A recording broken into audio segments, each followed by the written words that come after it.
The following podcast contains coarse language and adult themes. This week on the show, well, we couldn't really think of what to do for this episode, so we're just going to roll right on with our Best of 2025 TV edition. But I feel like TV is the wrong word because it's all like streaming. But if you say streaming, you sound like a prick. So what would you call it? Best of? Shit that we watched. Shit that we watched. The best of shit that we watched on a television, 2025. I'm Riggs. And I'm he/man. And he is he/man. And I am he/woman. And this is the Film Addicts podcast.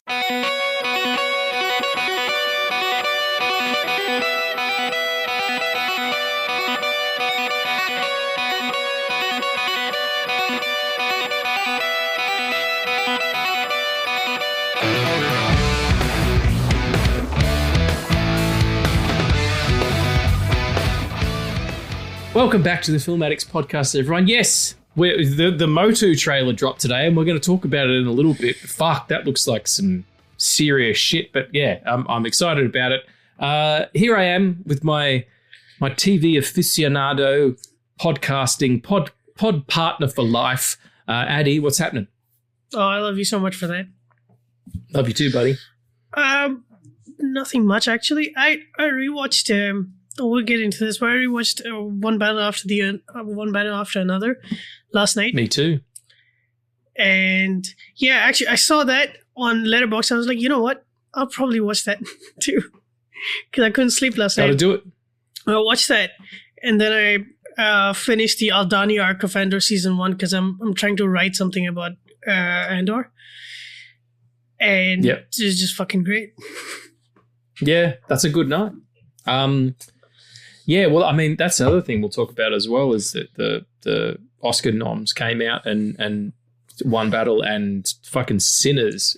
So you messaged me. I haven't seen it all. I just looked at it briefly. It's got how many nominations? It's got 16 nominations, making it the highest nominated film of all time for Oscars. Fuck my vampire hole. Like, it must be. Fuck my Irish vampires loot.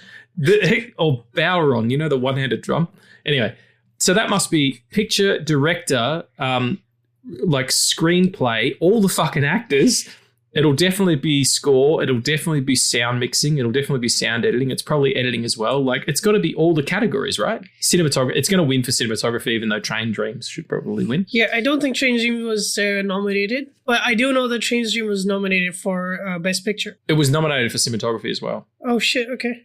I legitimately went on just to check that because that was the one that, as good as One Battle and Sinners is photography-wise, Train Dreams is the one that kind of stuck with me. Yeah, I'm just trying to look at like their... And if all you motherfuckers out there ain't watched Train Dreams yet and haven't had your heart broken, then what are you doing with your lives?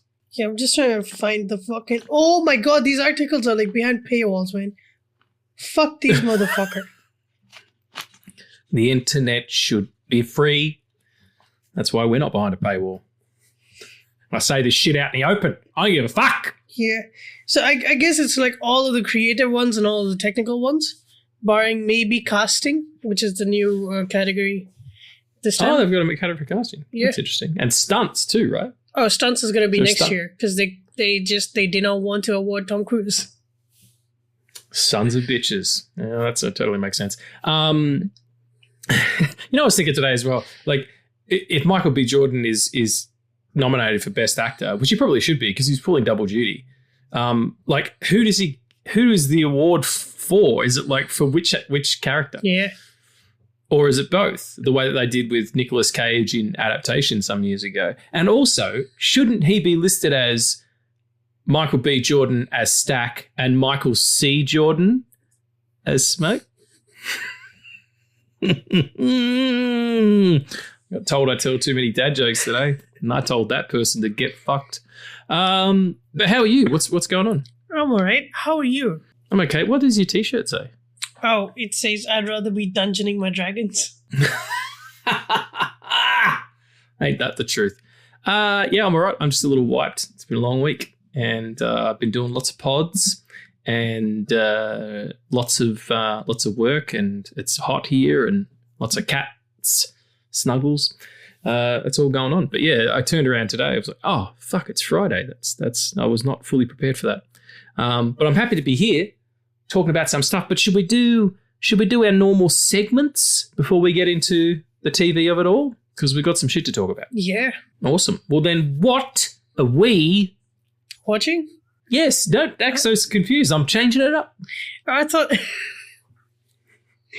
weren't going to do what are we watching because the entire thing was what are we watching. Well, no, because I watched a couple of movies I want to talk about. Yeah. So get fucked. Hell yeah, sure. Okay. What are we watching?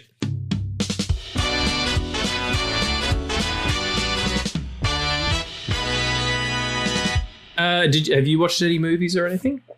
Yeah. I mean, apart from One Battle. Yeah, but you go first. I'll look it up. Okay. On the recommendation of my other hetero pod life mate, Tommy, he said watch Jay Kelly, the new Noah Baumbach film on Netflix with the George Clooney's. And I was like, whatever, maybe I'll give it a spin at some stage. And Em's home from the UK and she was like, oh, that looks really good actually. So I watched it. Fucking fantastic. It's really, really good. Had I watched it sooner, it would probably be in my top 10 for last year. He's so great in it. I love business movies, like movies about the business of filmmaking. Adam Sandler is excellent in it. It's just a really beautiful film about, someone who looks back on a life of creating art, and as enriching as that is, does feel like that there's something lost in translation there for them, despite the fame and the fortune and all that stuff. And another Netflix picture, which everybody's given the shits to at the moment because Matt Damon came out and openly trashed Netflix for how they produce shit. But The Rip that he produced with Ben Affleck and is written and directed by Joe Carnahan, who I love. He made a film, an independent film, was some years ago, probably like early 2000s, his first movie called Narc with Jason Patric and Ray Liotta, R.I.P., about, sort of corrupt narcotics police officers. And it's fucking one of my favorite cop movies. Like it's the best. I go back to it a lot. And I dig his stuff. I really liked it. I thought it was great. It was a really tight kind of movie in a bottle thing. Damon and Affleck have amazing chemistry because they've been friends for fucking 35 years. And I came to find out that the reason that they kind of wanted to work together again is because Damon was watching the documentary that Peter Jackson did on the Beatles. Yeah. Yeah, and it had the rooftop where they're playing on the rooftop. And it was the last time that John and Paul played together. And he started crying and his kid was like, why are you crying, Dad? And he's like, call Uncle Ben. And, and he was like, look, man, we're in our 50s. Let's do this again. Let's do this as often as we can. We're producing partners, but we're great on screen together. Like, the proof's in the pudding. They've been in some amazing movies together, starting with Good Will Hunting. And it fucking slaps. Like if it was a lesser director and a lesser writer and a lesser group of stars, because the whole cast is awesome. Stephen Yeun's in it. The woman who was played Beverly Hills in One Battle After Another, I can't remember her name, Felicity Beverly Hills, the actress is in that. And Sasha Carly's in it and she's great. It's just and my main man, Kyle Chandler, fucking Hal Jordan himself, just slaying it. It's a really good film. And they repeat stuff all the time, but I feel like a lot of movies do that. I don't know. Like every time you enter a new like movement of the film and you act, or the beginning of a new act or whatever you reiterate so that people get the catch up. And there's a lot of sort of twists and turns and shit. So it's good that they do that. So I don't know what everyone's talking about. It's far from average. People are calling it average. It's far from that. It's not epic, but it's particularly good. What have you been watching? I watched a bunch of things, but I do want to jump on that because I haven't watched The Rip because I haven't got the time. But I'm really looking forward to it because it's the first film that broke the Netflix like bonus records, because like Ben and Matt were like, we want our crew to get paid and get bonuses through like how many other people watch it whenever they watch it. And so this is the first film that forced Netflix to actually, reassign some things and actually like work towards helping the crew that makes the content that goes on there. I hate the word content, but it's kind of what it is now.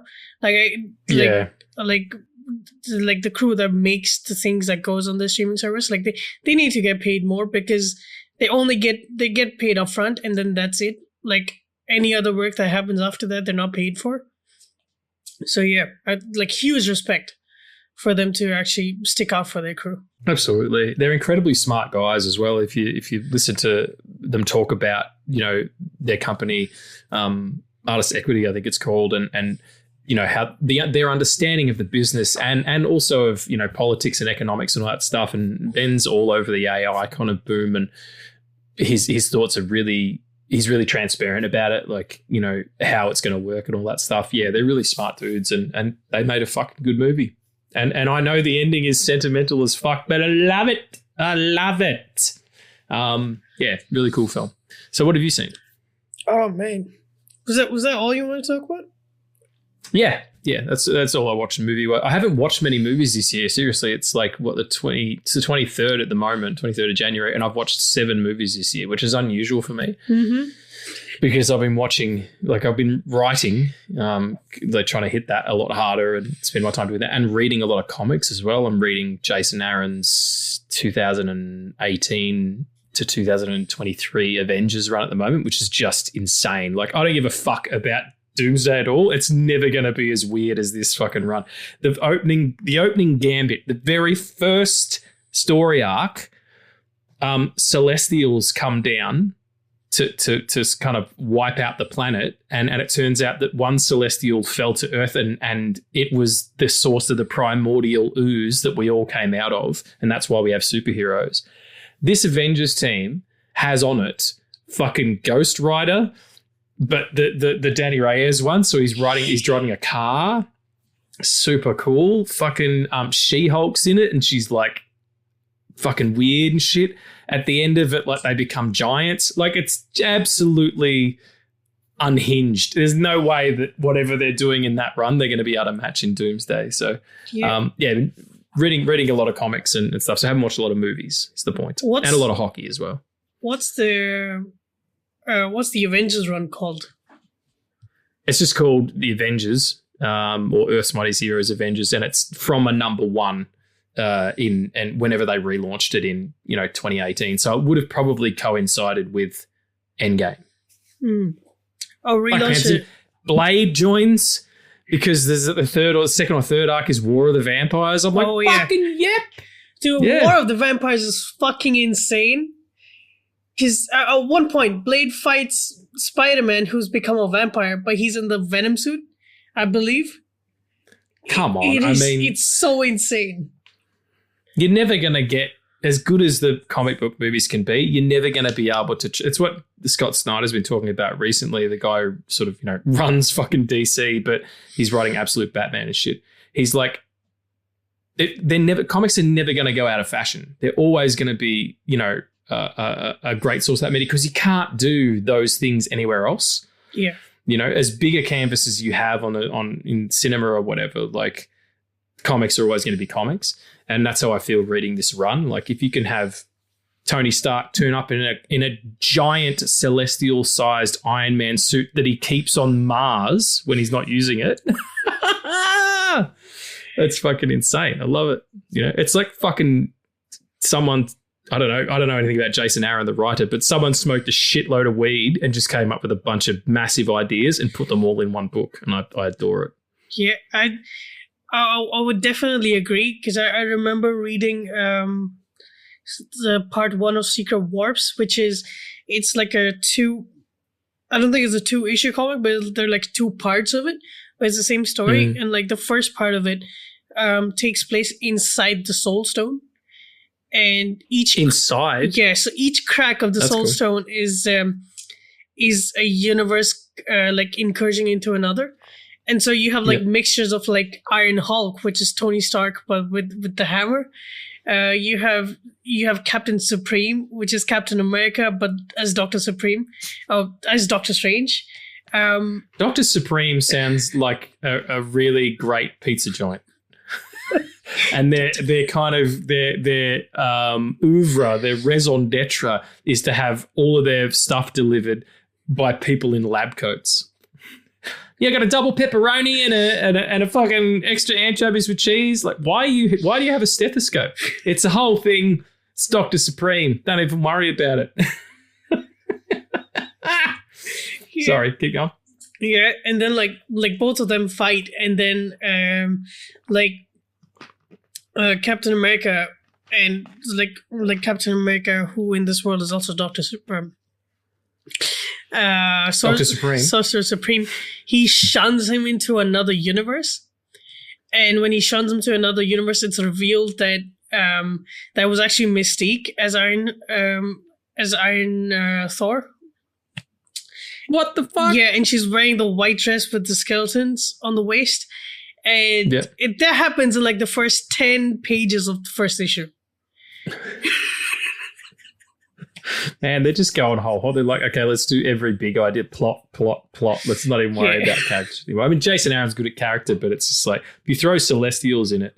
And Loki's involved as well. Like, he's coming in and he's kind of like responsible for bringing them down here. The final host, it's called. These guys who just want to come down and, you know, wipe out Earth because they're like, no, this was a failed experiment. It's really cool. Anyway, sorry. Talk about a distraction. What have you been watching? I finally rewatched The Mummy after like 10 years with Brendan Fraser. The Mummy from 1999 with Brendan Fraser's, yeah. Yep. Because I tried to rewatch it 4 times last year and I couldn't get past the 10-minute point. I just like something would come up, or you know, some disturbance would happen, or I'd fall asleep. That happened twice, honestly. Sounds like you might be cursed. Yeah, and then I watched it, and it was like, it was so distracting because everybody in it is so fucking hot, man.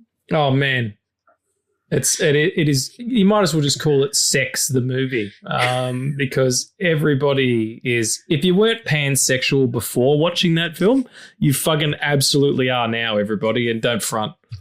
Also, I feel like my "you're cursed" joke should have got a bigger laugh. Because. Thank you. Everybody out there got it. You're on board. I know. Thanks, folks. Appreciate you. Yeah, it's also a really great adventure picture. It's really well put together.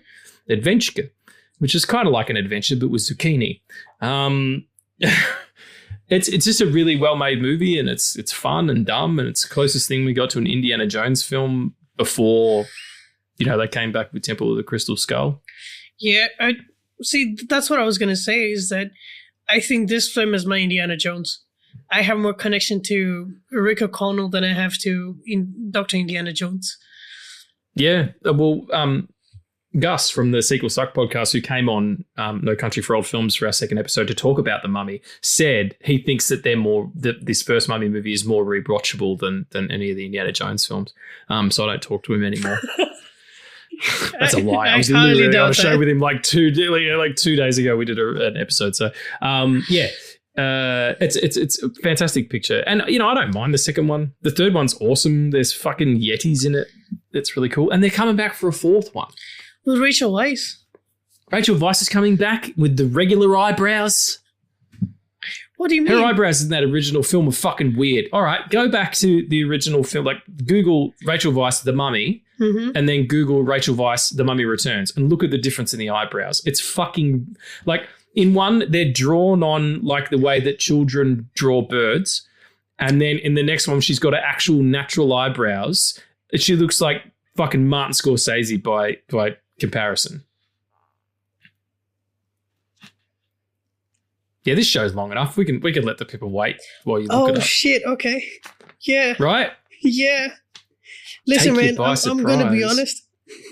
I was too distracted. I was not looking at the eyebrows. No. Why would you? I wasn't even looking at her, to be honest. I was just looking at Brendan Fraser. She is fourth in the line of who's the sexiest person in that movie. She's fourth. I mean, it goes Brendan Fraser, the guy who plays Imhotep, which is the mummy, like the reincarnated version. The South African dude. Yeah, the guy on the horse or the camel. Odette Fair. Yep. Yeah. And then probably Rachel Weisz. Yeah. Yep. Absolutely. And then Jonathan. What's his name? Jonathan Groff. That's not it. No, I mean he's great also, but yes, the one who plays the brother. The brother's name's Jonathan. That's not his real name. Sorry, I'm getting confused. Oh no, the actor's name is Jonathan Carahan. Yeah. Oh no. Okay, hold on. The character's name is Jonathan Carahan. The actor's name is John Hannah. John Hannah. That's the one. Yeah. Anyway, I'm glad you rewatched it. Congratulations for getting through past 10 minutes.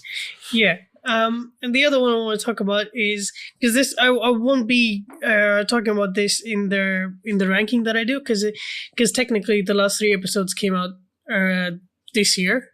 The last 2 came out this year, so it's technically a 2026 show. But season 2 of Percy Jackson is an incredible step up from season 1. Walker Scobell, along with the entire cast, has grown so much as actors. Like the emotional beats hit so well. I think the greatest achievement of the show, especially for season 2, is its pacing. And also, a secondary character in this season is a Cyclops.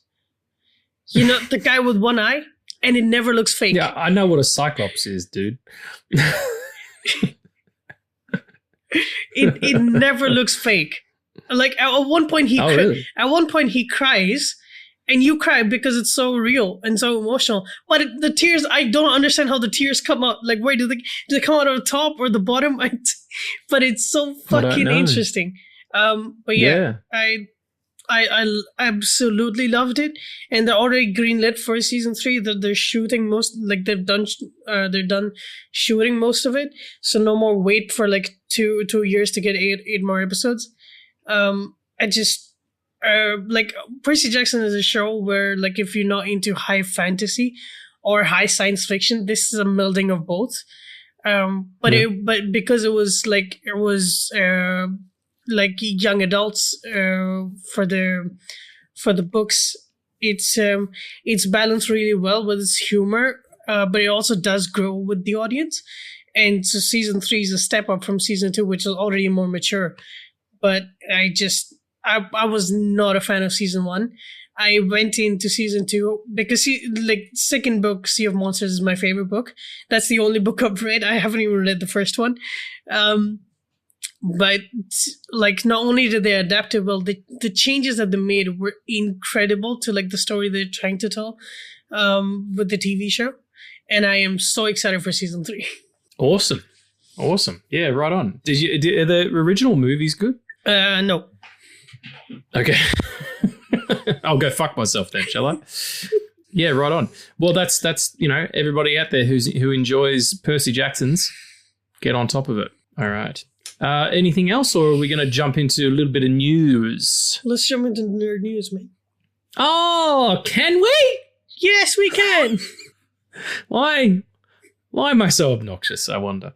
Okay, excellent. Here we go. Nah.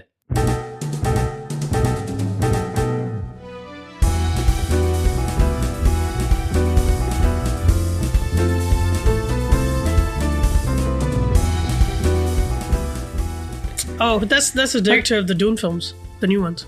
Who? The one whose name we just said. Nah.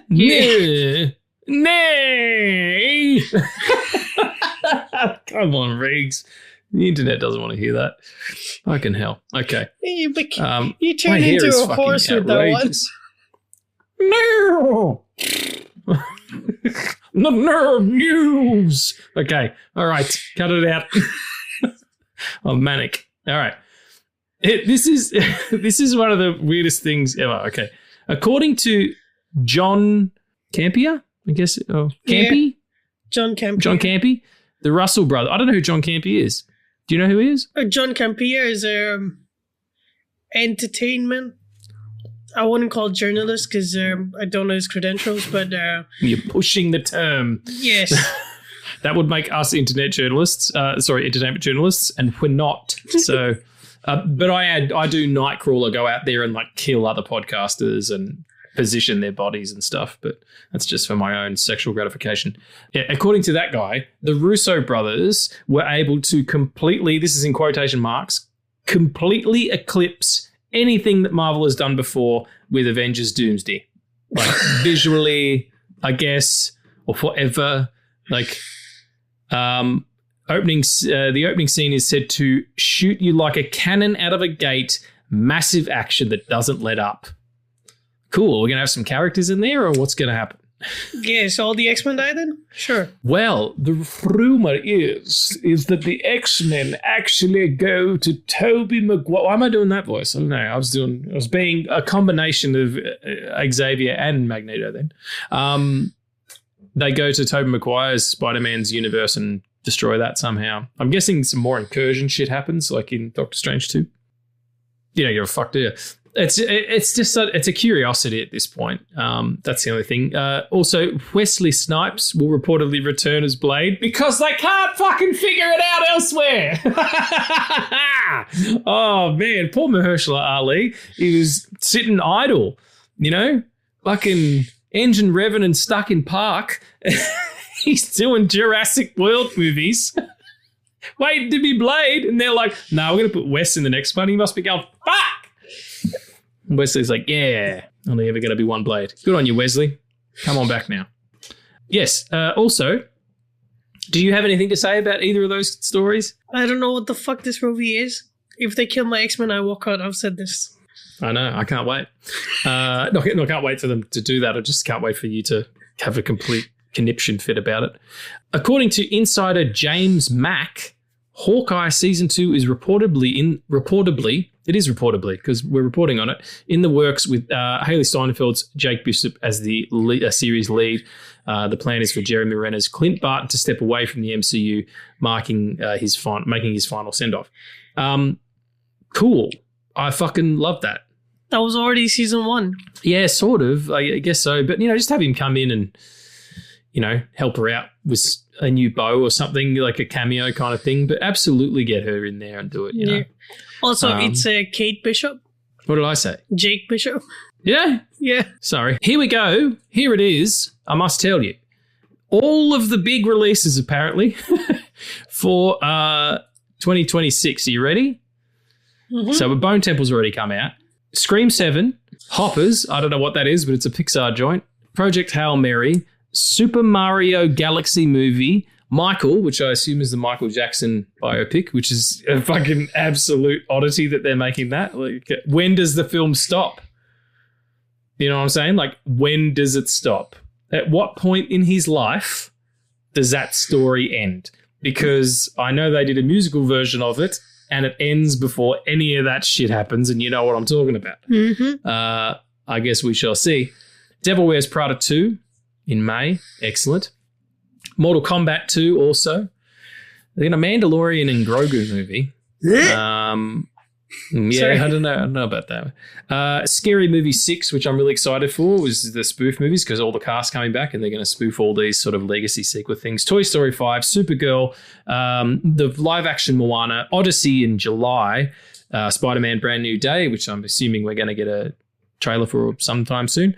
Clayface, the Mike Flanagan written picture. Street Fighter, something about Hunger Games. Hang on, let me just see. Sunrise at the Reaping. Sunrise at the Reaping. This is the Haymitch film that I was talking about. Yeah, right. Yeah, dig it. There's some Narnia business coming out. The Magician's Nephew, which I think is directed by Greta Gerwig. Yeah. Jumanji 4, Dune Part 3, Avengers Doomsday, and Angry Birds 3. I don't know why that's on that list. But one I did skip over was Motu. Masters of the Universe, the film is coming out on June 5th. The trailer dropped today. Holy shit. This is my shit. This looks like they've just taken the cartoon and made it real life, and it looks awesome. Idris Elba's just man-at-arms and it up. You've got this very good-looking kid as Prince Adam, He-Man. Fucking the sorceress, the princess woman, is played by Tom Hardy's wife, who's awesome also. She was in The Take. Jared Leto as Skeletor, the perfect role for him, but they've done proper Skeletor. They've actually motion captured him and he's got the proper skull face. Like, I wondered what it was going to be, and it looks awesome. How do you feel about it? Yeah, I feel the exact same way. My only gripe with this trailer is that they showed He-Man. I was hoping that they didn't. I was hoping that they like saved that. How else was I supposed to come? Don't edge me in the trailer. Like, come on. Let's finish it up. A boner's a boner. It's got to go. That's the best part. That's why you keep coming back. No, I'm old school, man. Was you one and done? I just got to get that nut, and then I'm out. None of this tantric sting shit. I'm all about that Jackson Pollock. Okay. All right, everyone. Okay, so what else did you think about the trailer? Yeah, apart from that, I love it. I really do love it. Like, Eternia looks like Eternia. Castle Grayskull looks like Castle fucking Grayskull. Amazing, right? Yeah, I love that fucking, like, Eternia is this like amalgamation of fantasy but also science fiction, which is what it always was. Like, it's like, it's got spaceships, but it's also got magical animals and like actual magic.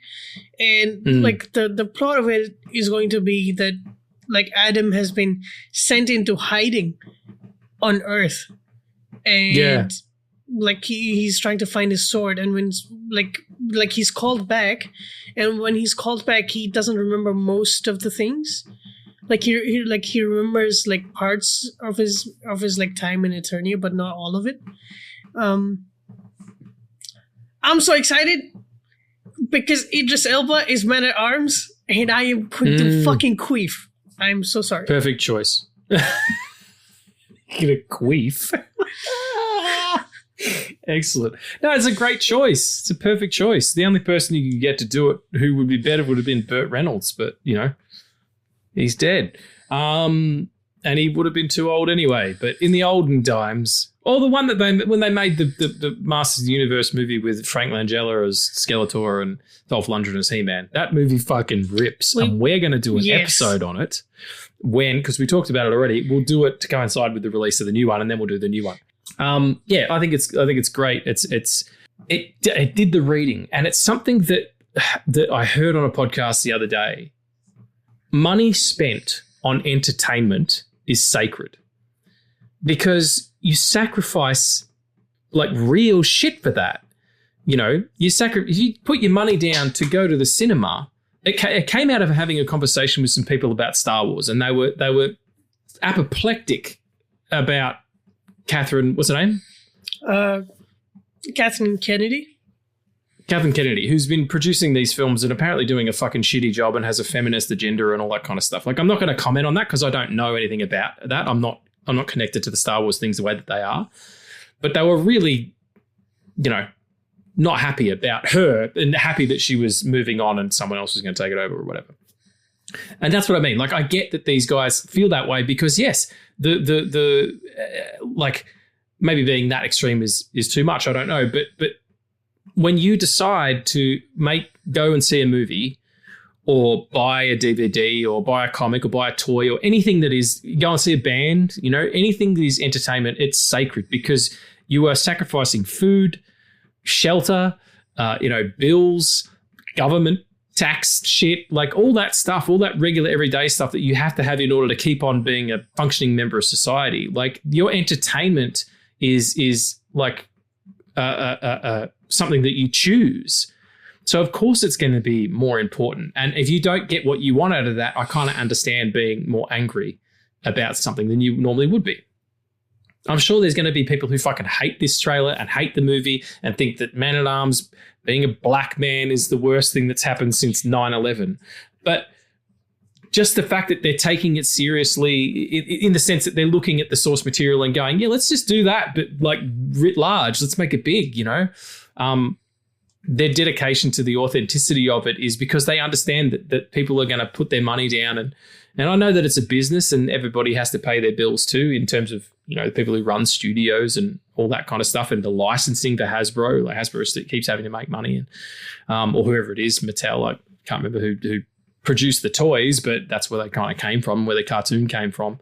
But, if you give it to some people who give a shit about this stuff, then it's always going to be a better product, and you're always going to protect the sacred nature of your enjoyments, of your entertainment enjoyments. So I'm really looking forward to it. I can't wait. I'm not going to say much about the Kathleen Kennedy situation, because if I start, I'm not going to stop, because I have a lot to say about that. But I've seen people get mad at, because in the trailer, when they introduce Adam working in HR, it's like his name plaque has Adam Glenn, and below it is his pronouns, like he/him. People got mad.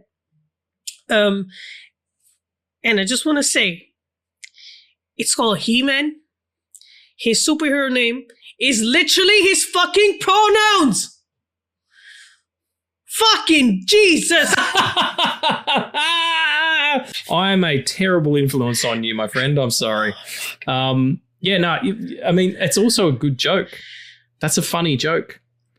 It's like in One Battle After Another, where he Leo asks Infinity Jones, or whatever her name is. What's her name again? Chase Infinity. Yeah. Infinity Jones. Jeez. That's a different thing altogether. Chase Infinity, about the friend of hers who's transitioning or whatever. Is it she's like, it's they, them, it's not that hard. And he's like, I just want to be respectful. Like, that's a good joke, because he's still an idiot, but at least he's trying. You know what I mean? It's a good fun joke, because his real name's He-Man.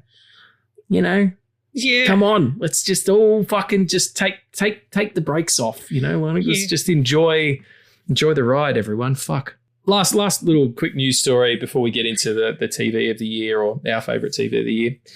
Little bit of a downer, but wanted to talk about it anyway. Roger Allers, the co-director of The Lion King, passed away.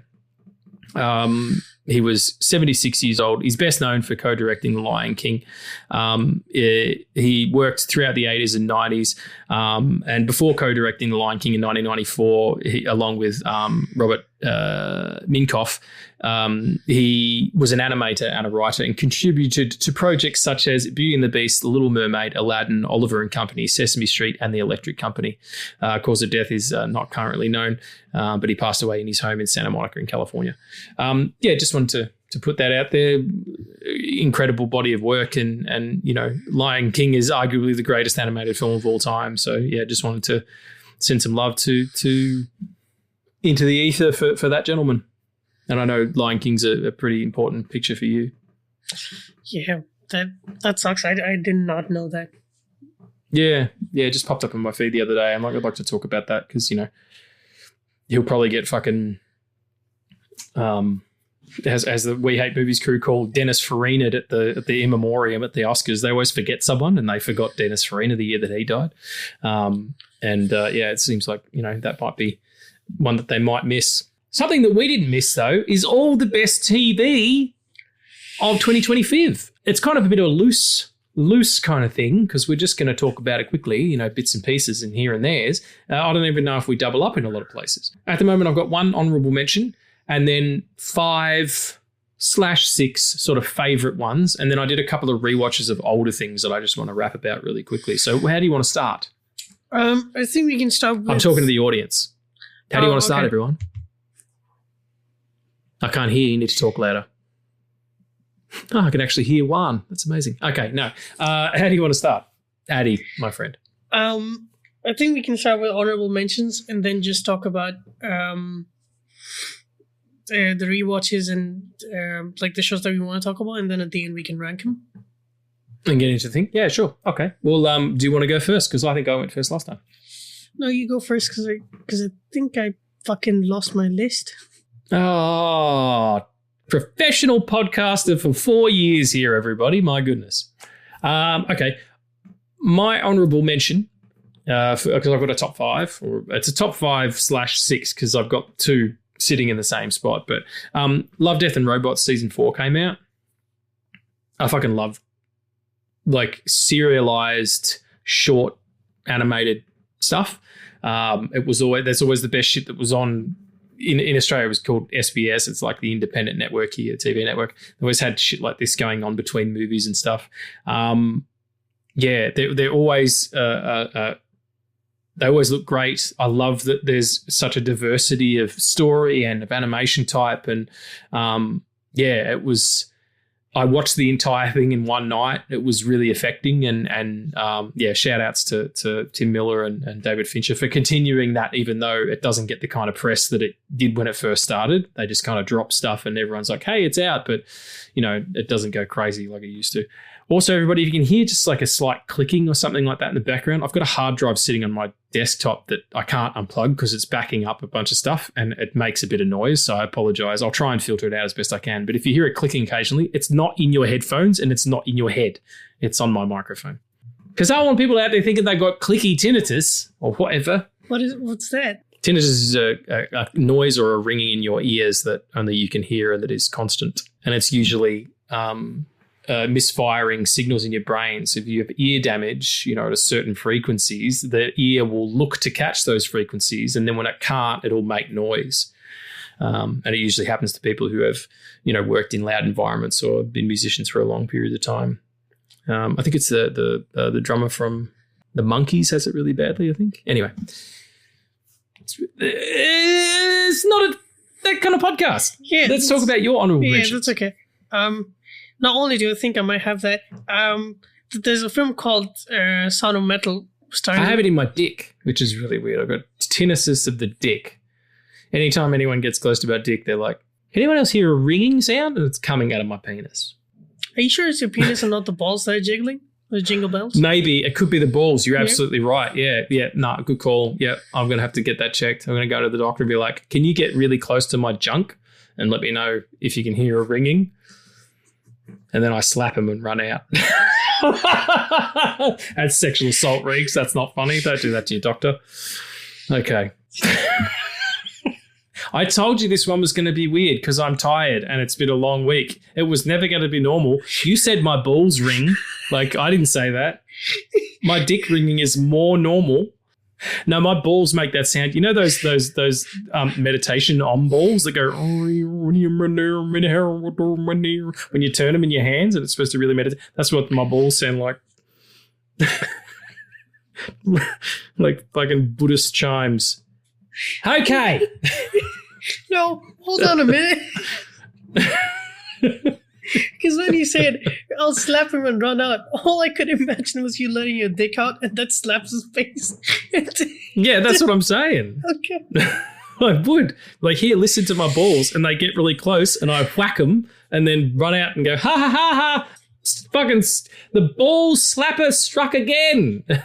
Except it's ridiculous because I would only be able to do it the once because in order to get an appointment with a doctor, you have to give them your name and everything. So it's not like I could do it, go in there with a fucking fake mustache and a wig on. They're still going to know it was me, the ball-slapping bandit of Mount Evelyn. I'd get caught like immediately. Yeah, it was definitely Reeks. Okay. And I'm also, apparently I'm the only person in this town or state or country perhaps whose balls make a noise, like an audible thing comes out of my sack, out of my junk. People could chase me down the street hearing it going, where is he? There he is. Like when a cat wears a bell, I would scare all the birds. Addie's about to fucking pass out. Sorry, mate. Sorry.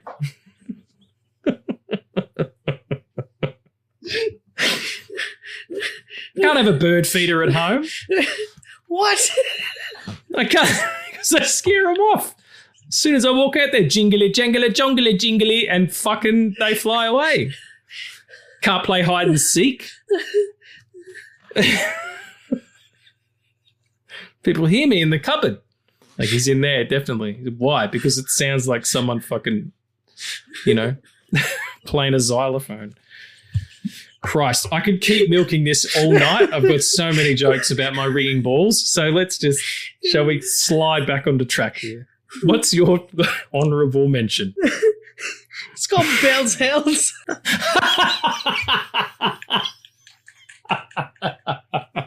It's my nickname. Yeah, it's my nickname. Oh, God. Rappers hire me to, like, fucking do samples of my balls. The right one's louder than the left one. it's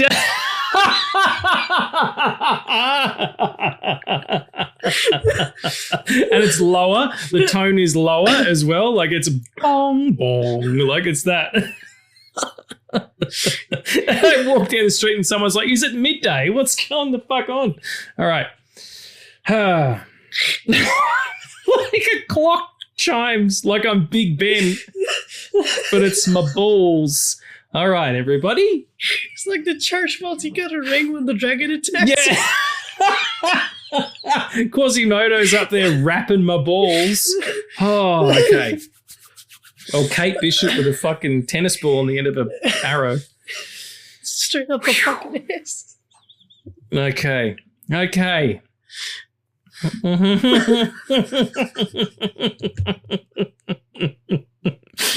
Man, we've been doing quite a few minutes on this joke. It's all right. I'm the editor. Doesn't matter. I have 2 honorable mentions because one did come out this year, but the other one ended this year, where it started in 2021. So, Castlevania Nocturne, which is the sequel to Castlevania, original Western anime on Netflix, adapting the game Castlevania. This takes place about 300 years after the final episode of the first series.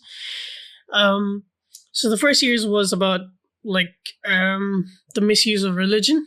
This is the misuse of religion and the setting is the French Revolution. And it's got the last son of House Belmont teaming up with different mages and because at one point there was a Belmont who married with the Speaker, and the Speakers usually have powers, and Belmonts have whips and are monster hunters.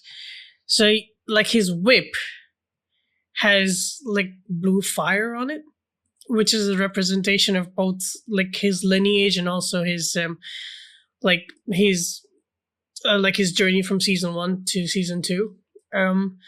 It was really great. This one is about slavery as well. I would say a lot about slavery.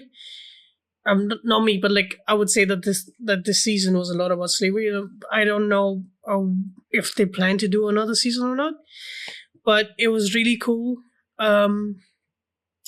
It's one of the shows that not everybody will see, only because Netflix doesn't push a lot of their stuff, and especially animation, they don't push that at all. The only animated thing they have pushed is season 1 and season 2 of Love, Death, Robots, and season 1 and 2 of Arcane. Because they spent so much money on them, probably. Yeah. Also because it got popular at one point. That's my first honorable mention. My second one is The Bells Hills, which is the third campaign of Critical Role. So it started in 2021 and ended in 2025.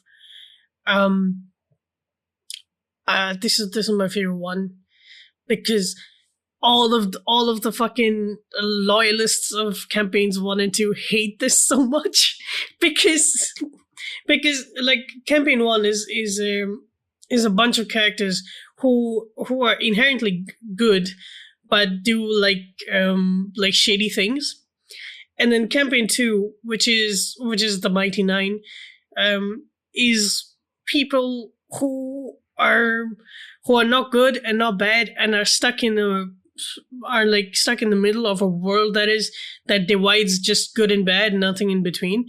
And they save the world, but they're not heroes, I would say. They're people who did a heroic thing but are still very, very flawed. And this, The Bells Hills is the entire party is Angry Hulks and Poison Ivy. Yeah, that's cool. So yeah, these are loose cannons. Also, the campaign is probably the longest that they've gone, which is 4.5 years. But it takes place in 3.5 months, in actual real time spent in the game, in the world. It's fucking bonkers. It's probably the last we'll ever see of Exandria, at least for like another 5 or 10 years. But it closes out the chapters of campaign 1 and campaign 2, and they have like at one point all of the main characters from campaigns 1 and 2 meet campaign 3 characters, and they're like exchange notes and like fill in the blanks of like lore and history. Like, oh, so my mission fucked up because you were fucking this guy over there. So yeah. I love Critical Role and Campaign 3 especially. So yeah, those are my honorable mentions. Awesome. Very good. All right. Well, let's go from top to bottom, like top 5. Yeah. My number 5 is a tie between two what I would probably call reality or documentary series. Probably one's reality, one's documentary. I don't know. Tucci in Italy, season 1. So it might have been season 2 actually, but whatever the season was, it released last year. Stanley Tucci did a bunch of cooking shows in Italy where he was like traveling through the country and meeting people and cooking food and stuff like that. And it's so beautifully shot. He's so charismatic. It's so interesting to see the parts of that country, because you think of Italy, you think of a few very specific things, but he then went to these places where it was like, it wasn't just about, pasta and pizza and all that stuff. It was about fucking, the cheese that they make, and the how it's the family unit, and how the lineage of people and where it's made. Like, it's really specific, and the alcohol they drink and all that. Like, it was real in the weeds. And because he's Italian, he's just speaking Italian to everyone, just left and right. I'm like, this guy is the fucking coolest motherfucker ever. I wish I could wear chinos and a cool jacket and look like him, but I am not that. But yeah, I had a really great time watching that series. And the other one is Last One Laughing, the UK season 1 they did, which had Jimmy Carr was hosting. Jimmy Carr, who's become like this amazing guru now, but anyway, excellent comedian. And he was hosting it. It's basically, you get a bunch of comedians into a room together, and for 6 hours, and they're not allowed to laugh. And it is, have you not seen it, Addie? Nope. Oh, fuck right off. Like, you will adore it. It is insane. Like, it's all of these professional comedians trying to make each other laugh, and they can't. There is a sketch that Joe Wilkinson does. Joe Wilkinson from what's the show that he's on? He's the mailman in what's the show that Ricky Gervais did, where his wife had died? Oh, Afterlife? Afterlife. He's the mailman in that, but he's also a great stand-up. There's a sketch that he does in that where something happens in it, and I laughed so hard I stopped breathing for a few minutes. It was just absolutely hysterical. It's like they're half an hour episodes or 40-minute episodes, and there's like 6 of them. Richard Ayoade is in there. Like, it's just really, really worth your time. Awesome. Just, and the British version of it is far superior than the Australian version, which I watched, because they're just funnier people. Apart from the fact that one guy on the Australian version just came out with a jacket on that was covered in dildos. And that was pretty funny. Yeah, like a suit jacket, but there was dildos all stuck to it. Pretty great. That's cool. Yeah, Sam someone or other. But anyway, that's my number 5/5.1. What about you? I've just realized I have 6 instead of 5 for my ranking. That's all right. Throw them in there. So I'll start with this one. This was quite recent. I honestly, while making this list, I thought it was going to be higher, but there were just better shows for me personally. Eat Welcome to Derry. I've talked about this before. Andy Muschietti back into horror with the It franchise, connecting his It franchise to every single Stephen King story, irrespective of it having a live action adaptation or not, is just like those connections is what made it so rich, and it never felt forced. Like, Dick Hallorann in this season never feels like they're just having him for like face value. Like, there's he's an actual character and has actual consequences and effects on the plot and on the story, and this is the job. This is where he is before he goes to like his chef training that eventually gets him into the Overlook Hotel. Yeah, right. And he's excited to get into like the chef business at the end of this, which is poor Dick Halloran. You want some ice cream, Doc? The actor could play Martian Manhunter and fucking rule, and I would love that. Why not? Why not have him jump in? Yeah. Pretty excellent. Yeah, cool. Right on. My number 4 is The Rookie, season 7/season 6. This show has absolutely no right to be as good as it is. I am on the edge of my little booty.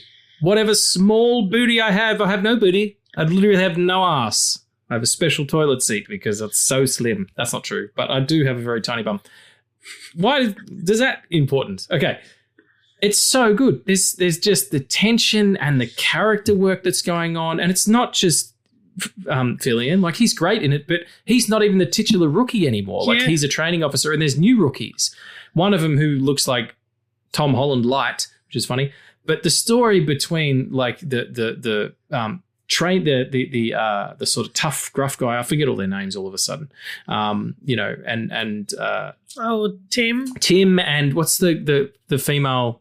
Lucy, Tim and Lucy, like that is just a constant. And would they just fuck like two people? It's just the beautiful doing that. Oh God, making jangly balls. It's incredible. But the stories are so great. Like, I don't think that this is what California police officers actually have to deal with on a day-to-day basis. Like, there's a nuclear bomb threat, a sniper, and 2 dueling serial killers within the first 6 episodes. Like, holy shit.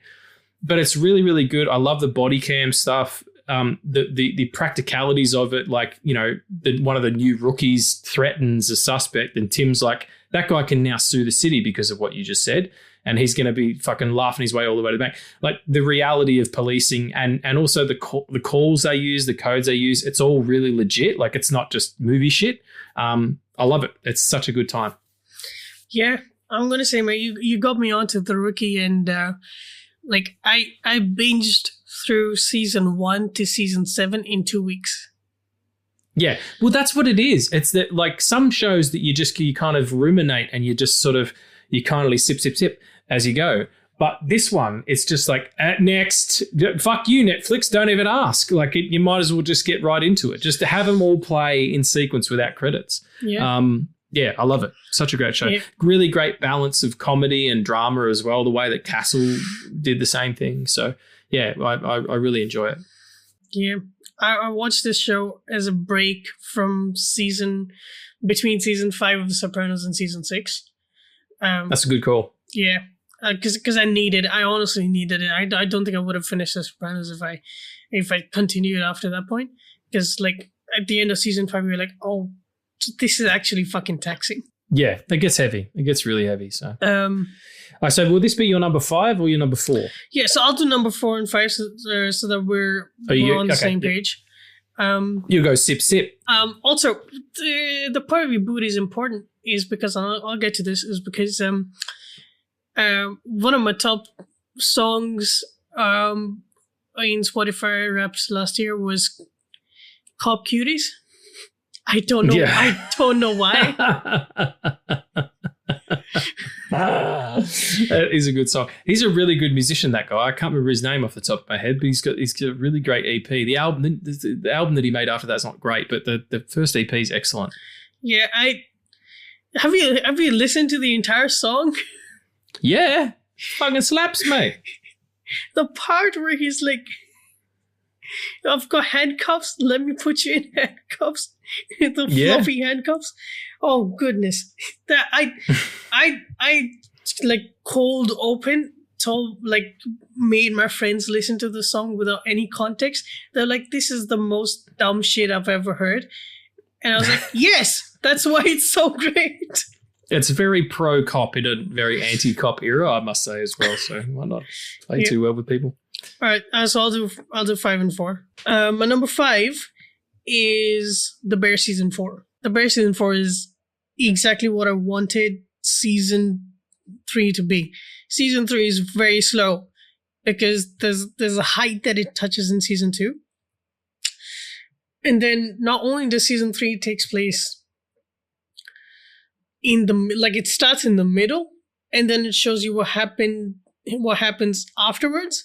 Season 2 ends at a point where you'll if you don't get the closure, what happens immediately next, like what happens immediately in the next 2 to 3 hours, there's a disconnect in the audience. And I felt that the first time I watched it, but then I grew more appreciative of Season 3 when I rewatched it for Season 4 coming up, because it was taking it was showing that this character that you're trying to root for isn't in the place that he's in this place because he hates himself, and every time something good starts to happen, he immediately sabotages it because he feels so unsafe, and the chaos of it is what makes him feel safe. And that just that journey as well is continued in Season 4. And I feel like Season 4, there's an arc where the show can go, and Season 4 is where this arc peaks. It's also the only show that has, one of the few shows that has been consistent with its release schedule. It comes out with seasons every year. Season 4 came out last year, and they're in production for Season 5, which is probably the last one because of things that happen at the end of Season 4. Okay, wow. But this is great. And all those people are becoming very famous as well. Yes, and I love it. I love it. It genuinely has one of the most incredible and truthful depictions of anxiety and panic that I have ever seen. Yeah, wow. I'm going to have to watch it. Yes. Not that I've been avoiding it or anything. I just keep forgetting about it. There's so much content. And then I'm going to say my number 4 is Blood of Zeus Season 3. This was the last season. We didn't know if we were going to get another season or not, but they did. Kronos comes back. He's voiced by Alfred Molina, who has no right being as fucking insanely good as he is for a voice role that a maximum of 3,000 people watched. It's got Seraphim in it. It's got an actual nod to Epic the Musical because they collaborated with the creator. And Seraphim at one point says you let Odysseus go into the realm of the dead to have song with the dead prophet. But yeah, that was I love that reference, but also the show itself. Just it's incredible, it's epic. It's obviously it's animated, but this Season 3 was about Aphrodite and Hades, and just they're how they can't be together because if he's in the realm of the living, he is actively dying. And she cannot cross over into the realm of the dead unless she's dead. And yet they have children together, and how that works, and his madness towards a life with her that drives this entire plot. Perfect show. It was also made by the creators who did Castlevania and worked on both Castlevania Nocturne and Blood of Zeus together, which is fucking insane. But yeah. Awesome. Man, that sounds complex. My number 3, let's change my notes and there's something I thought was 4, is The Daredevil's Born Again. I know you didn't dig it that much, but for me it was exactly what I wanted it to be. It was like they had taken the Ed Brubaker or Michael Brian Bendis run of Daredevil in the 2000s and just put it on screen. It was so well shot. It paid tribute to legacy characters and used them in interesting ways and brought the important Daredevil themes back while engaging in current ideas. That season ends with a Fisk declaring martial law and cops hunting down minorities. Let's not fuck around. Like White Tiger gets shot in the face. Bringing Frank into it. The action was fantastic. Charlie Cox it's probably like the best casting that Marvel has ever done. Like for Daredevil, he's the perfect Matt Murdock. He's so chaste and so just like guilt-ridden. He's the perfect hard-boiled superhero, Daredevil, and he plays it so well, even though he's got this boyish charm. And the love story that goes on for him is really great as well, and his where he gets to he's not even in the costume for the first 2 or 3 episodes. The beginning of the first one, and then he's out of it. They did that in the comics for ages. Like there was a whole run where someone else was being Daredevil. It was Danny Rand because Matt had been outed, and he was like running around in the suit so that they could be seen together, and people would be like, "Oh, it can't be him," because it's, you know what I mean. Like it was so great, and Bernthal back as Punisher. It was just. And I had such a great time writing the reviews as well. Like I love doing those things. And it really spoke to me. And Daredevil was my favorite superhero, like hands down. So I dig it the most. Listen, I did not hate it. I felt like it peaked at episode 3, which is the trial of a White Tiger. And everything that came afterwards just felt like it felt rushed and also like muddled in ways, but that was also because like they changed a lot of stuff like mid-production.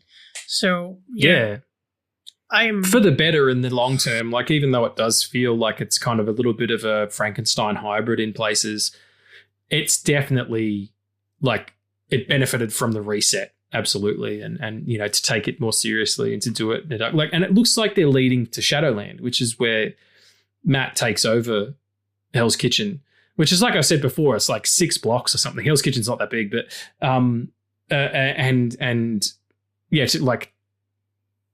to basically make that his and cops can't come in, other superheroes can't come in, and he just basically becomes a warlord, which is fucking cool because then that's why they're introducing.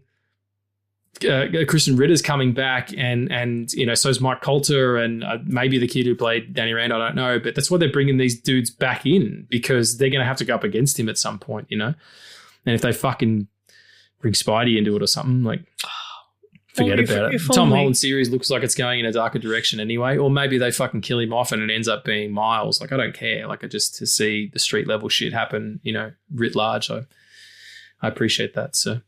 What's your number 3? Yeah, before I jump into number 3, I will say that I am optimistic about season 2, because I felt like all of the not Deadshot, who's the guy? Bullseye. Thank you. All of the Bullseye stuff was like season 3 of Daredevil, the original show, is my favorite. Like I know you're partial to season 2 because the Punisher is introduced in that one, but and it's just really well done. The Elektra stuff as well, and I just see because season 3, like Matt is actively trying to kill himself in season 3. And like with like Daredevil Born Again going in the way that it's going, it feels more and more possible that. Bullseye and Daredevil might team up against Kingpin. That would be something to watch. Yeah, and then have them still be enemies at the end of it. Like it's not the first time that's happened. So, right on. All right, number 3 for you. All right, my number 3 is Severance season 2. Oh shit! Yeah, I really enjoyed season 2, man. Like a lot of people said that it wasn't up to the mark of season 1. I feel like very less shows would be that way.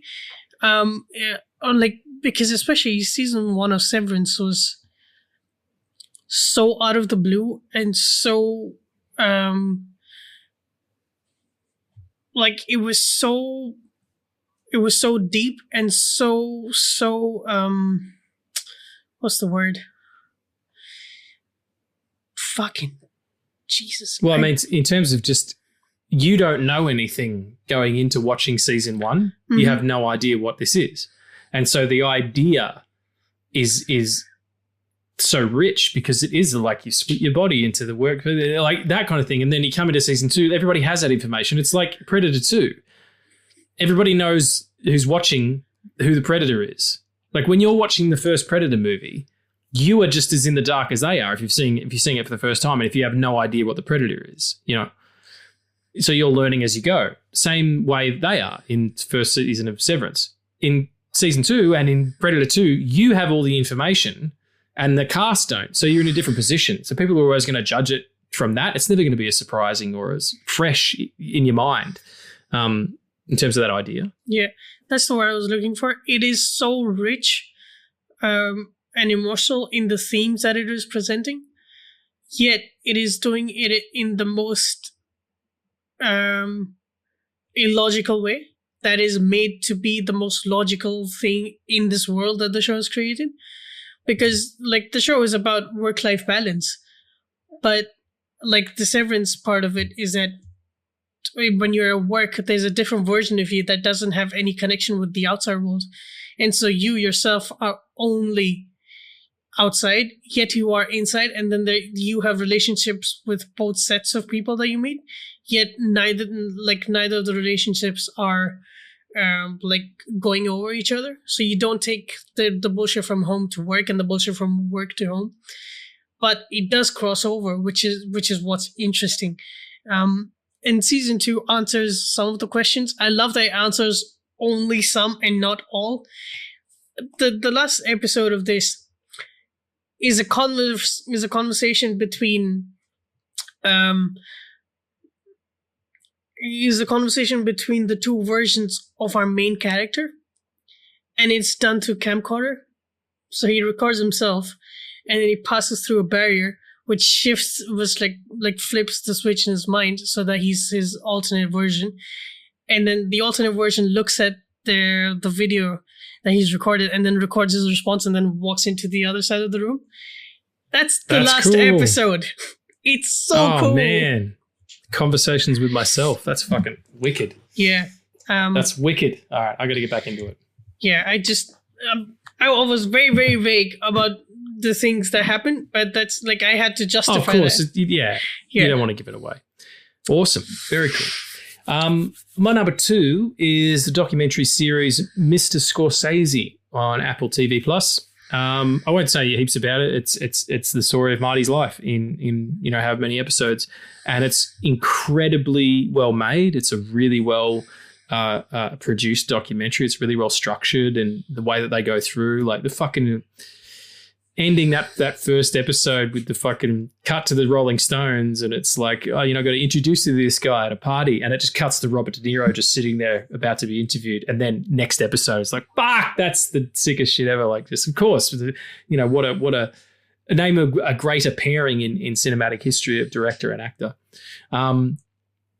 Marty's incredibly candid in the interviews. It's all laid bare. He's completely raw about his work-life balance sucks. Like, he is absolutely a perfectionist, and he always has been. His drug issues that he's had, the disconnection from his family and where he came from, and the violence in his life, and his parents being immigrants and that kind of stuff. Like, yeah, it's a really, to see him, like, whatever else he does, I know that he's probably got a couple more in him, even though he's getting on in years. The mark that he has made on the cinematic landscape is undeniable, but he was a good man. And I think that's more important than anything else. He made wonderful art, but he's a good man. And despite all of his faults and folly, or the way that he sees it, like, he was interested in truth, and there's no better trait for an artist. So yeah, Mr. Scorsese, check it out. Yep. I was part of his the masterclass that he did for the masterclass app. Yeah, me too. Yeah, that was really interesting to it was weird to see Martin Scorsese talk to you directly, but yeah. After I came the first time, I got a lot out of it, and I just had to nut that first nut, and then I was good to go. So He did ask me to turn my balls down, but you could hear it through the recording. Anyway. I saw the first one coming. The second one I could not hear. Yeah, he's seems to be like a genuinely engaged person in that, whereas a lot of the masterclasses are not like that at all. They're just like, Neil Gaiman just spent most of the time reading his own shit. I'm like, all right, Neil, we know, like, we've done this part of it. Can you just tell us what your system of writing is? Cocaine. And don't be a sex pest. Cocaine, I've got a cocaine. The yayo, nose candy, the devil's dandruff. I got all the names for cocaine. All right. Sorry, what's your number 2? A show that I have the utmost respect for. A show that I loved. A show that I wasn't going to watch at all. And then has become one of my favorite shows of all time. And is a season that I have a lot of problems with, but at the end of the day, it tells a story and gets the point across, which is quite important. And it is Andor season 2. Yeah, right on. Yep. I'm not. And that came out last year. That came out last year. Right. Okay. I'm not going to go much into detail because all of it is spoiler for you because you haven't watched season 2. Yeah, I'm working on it. Yeah, I'm getting there.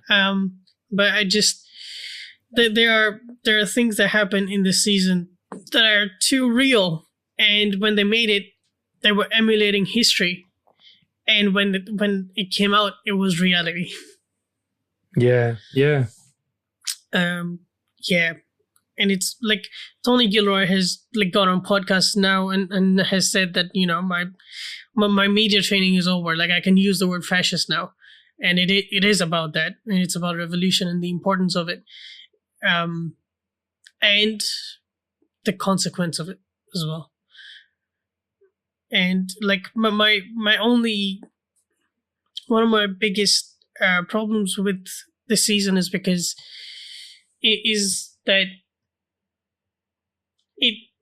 when they made the first season, they were gonna do 5 seasons because the first season takes place 5 years before Rogue One, and so each season was gonna be building up towards it.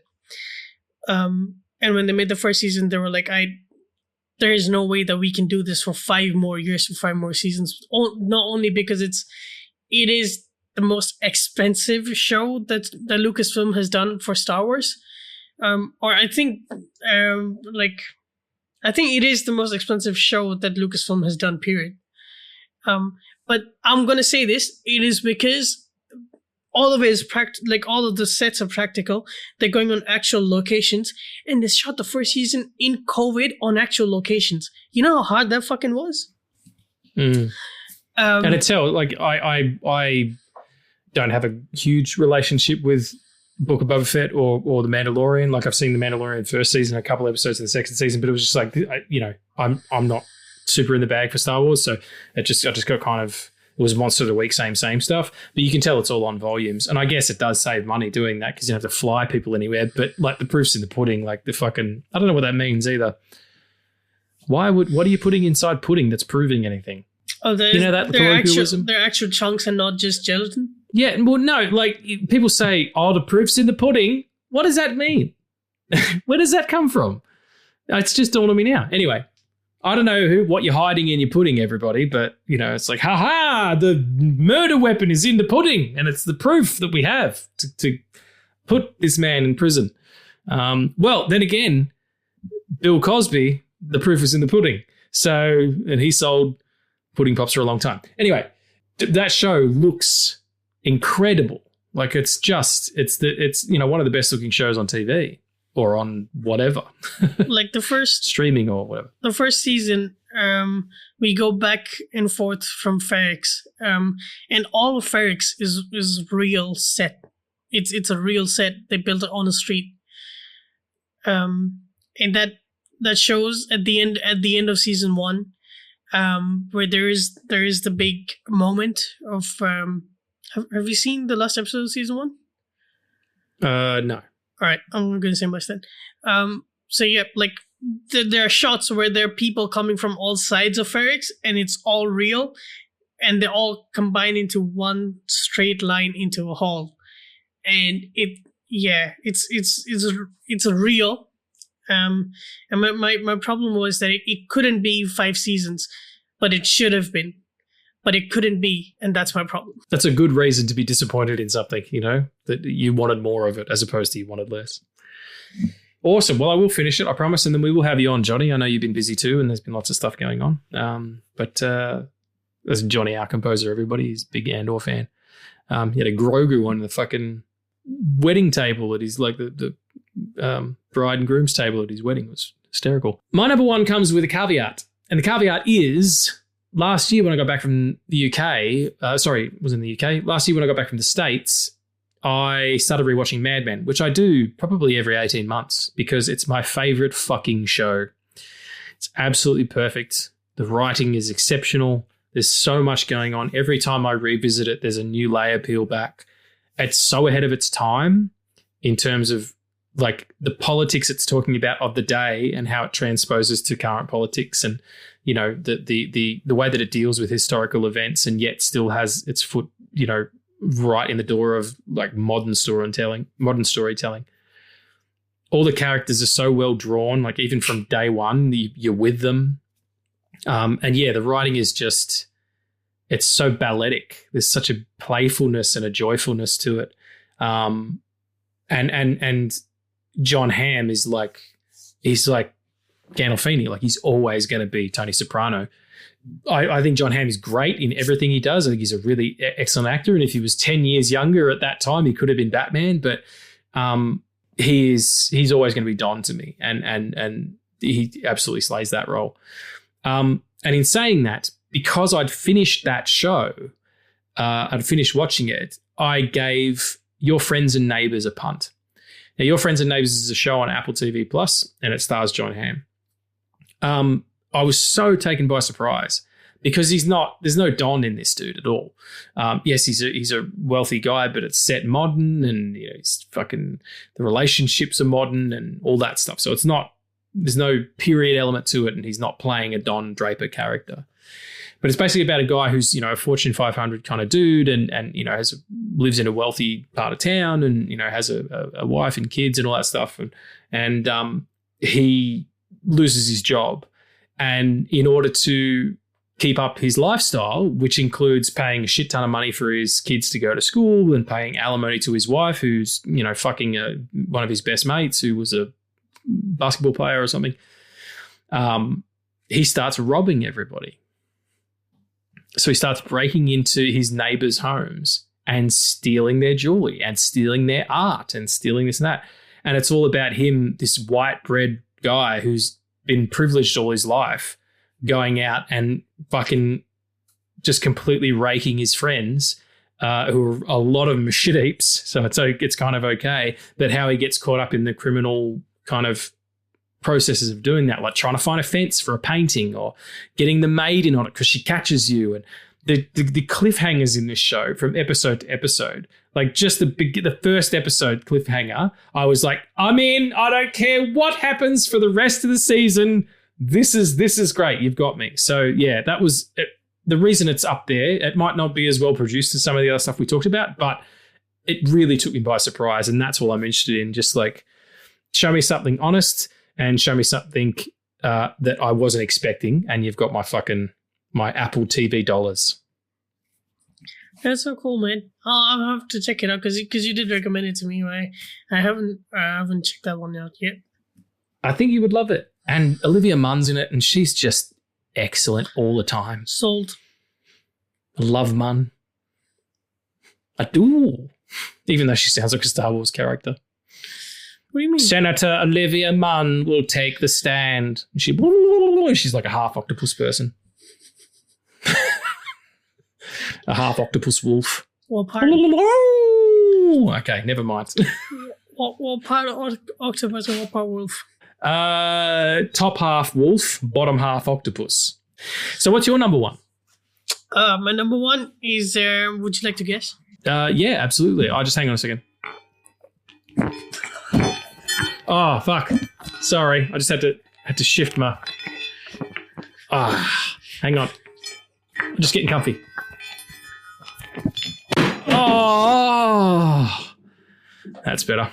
Okay.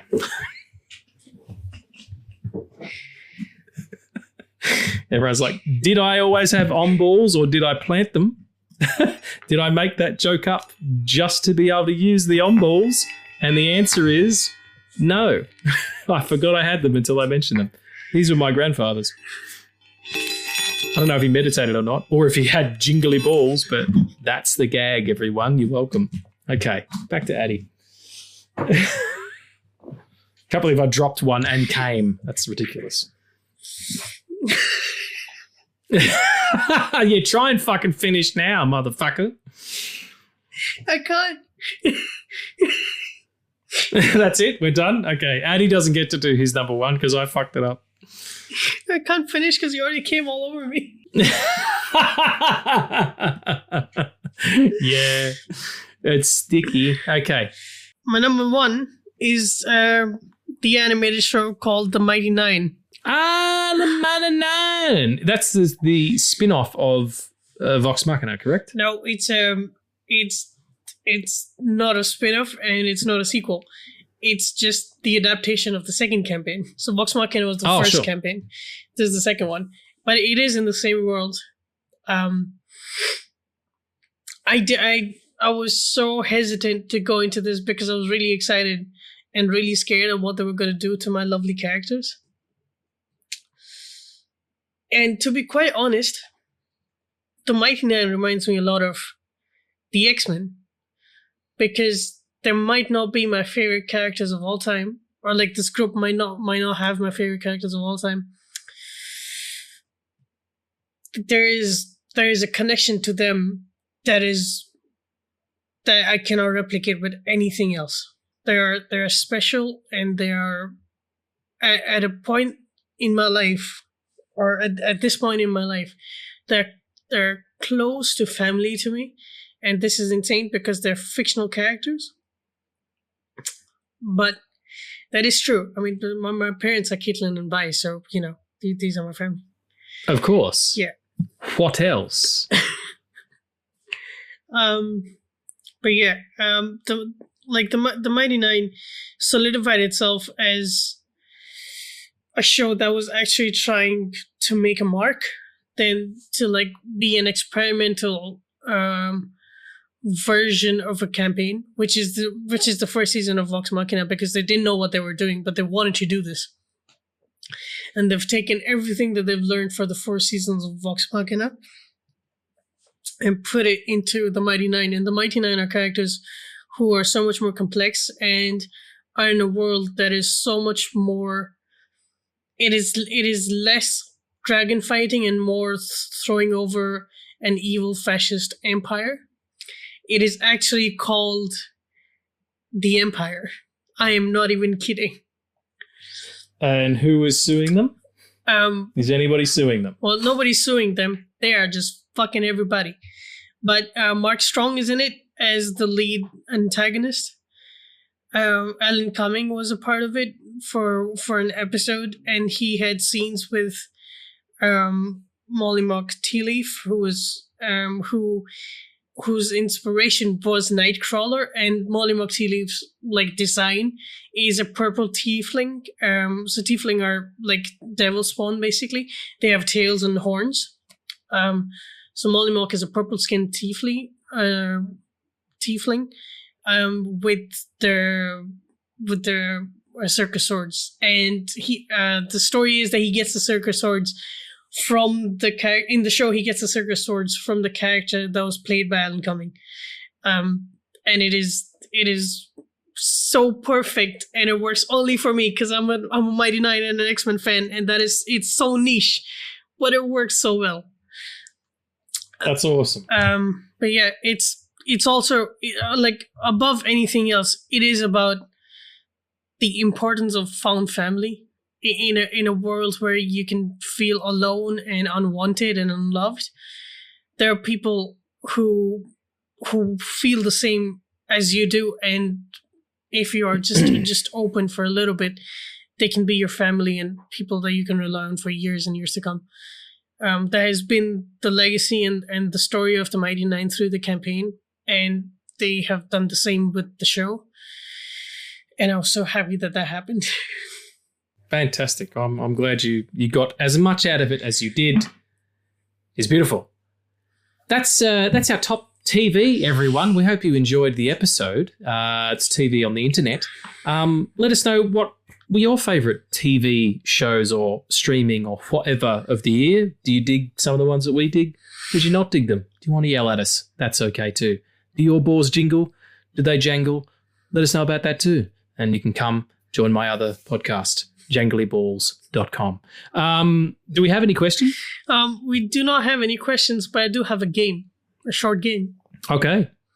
Let's do it. So think of your top 3 or like your favorite DC characters. Mm-hmm. Do you have them? Yes. All right. Are they cast in the DCU right now? Like are actors playing them at the moment?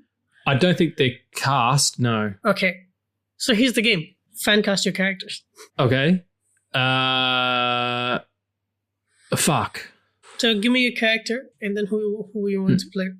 Well, I mean, you're responsible for this first one because you sent me the fucking thing today, and you know I love John Constantine. You sent me a picture of Andrew Garfield with like blonde, shaggy hair, and you were like, "Hear me out." And you sent that in a picture of Constantine. I'm like, "Oh fuck! Now I want that." Because he's such a good actor. All he's got to do is change his accent slightly so that he's more like West London or East London or whatever. Bring it down a notch, and he'd be great in that role. So yeah, absolutely that. That would be great. The other one, sorry, my cable just fell down. The other one is Nightwing, obviously. But I don't know. Maybe the kid from Love and Monsters or the kid from The Maze Runner, an American Assassin. Dylan O'Brien? Dylan O'Brien. Yeah, I kind of dig him. Yeah, I don't know. Maybe he needs to be like someone needs to be a bit taller. I don't know, but I mean, of course, Paul Mescal, but that's not going to happen. That's not going to happen. So in a real world, that guy and Swamp Thing, but you just for the voice, probably Harry Lennox. Who played Martian Manhunter in Zack Snyder's Justice League, but he's just got the timbre for it, I think, and the authority to, say things in that sort of strange staccato rhythm that Alan Moore invented for that character. So, yeah. What about you? All right, I'm just going to throw this because this is the first thing that came to my mind, like right the fuck now. Ana de Armas is Zatanna. Yeah. The answer is yes, unequivocally, and she's in a movie with Andrew Garfield as fucking Constantine. Or Constantine. I know that you're supposed to say Constantine if you're from the UK, but it sounds weird to me. I don't know.